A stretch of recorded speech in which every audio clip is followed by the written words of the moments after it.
जी use me I am totally confuse में कातना ले पढ़ल बारू चौथा तक ओकरा बाद काहे न गइलू गर्मी के छुट्टी हो गई आ ओकरा बाद फिर बारिश आ गई आ ओकरा बाद जाड़ा के छुट्टी हो गई फिर ओकरा बाद फिर फगुन आ गई आ फिर ओकरा बाद रे इतना छुट्टी मरनी नु कि पढ़े के आदतें छूट गई।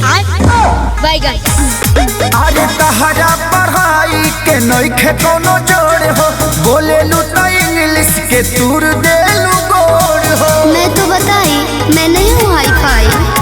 अरे तहरा पढ़ाई के नइखे कोनो जोड़ हो बोलेलू त इंग्लिश के तूर देलू गोड़ हो। का चाहता नहीं जी ऐसन भाषा से हम पगला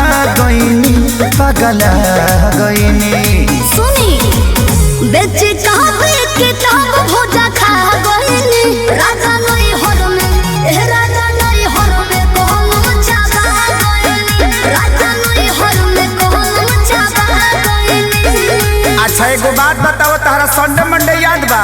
हाँ जी तो सुनावत Sunday good Monday very good कंडे लवंडे ठंडे ठंडे। संतोष पागल बुझले बारू मारम बलहु फेंक देबू।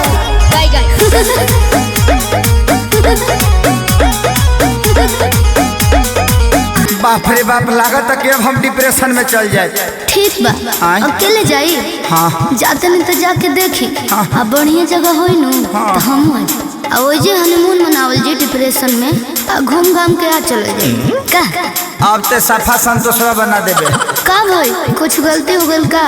ना ना ना तू आ गलती चढ़ली जवानी तहर पूरा बझोल हो खत्म इतिहास पूरा गोल बाबू गोल हो। चढ़ल बानो जौना पे डूबवा तारा नैया सोइया हो सोइया हरे हरे कहे अखिलेश खेसारी हम घा गईनी हो घा गईनी। बेची कहबे किताब भोजा खा गईनी राजा नहीं हर में राजा नहीं हर में कहूँ चाबा गईनी राजा नहीं हर में कहूँ चाबा गईनी। लास्ट में तरह से एगो सवाल पूछी ना जी ई बताओ कि लिंग क तरह के होला? 3 तरह के।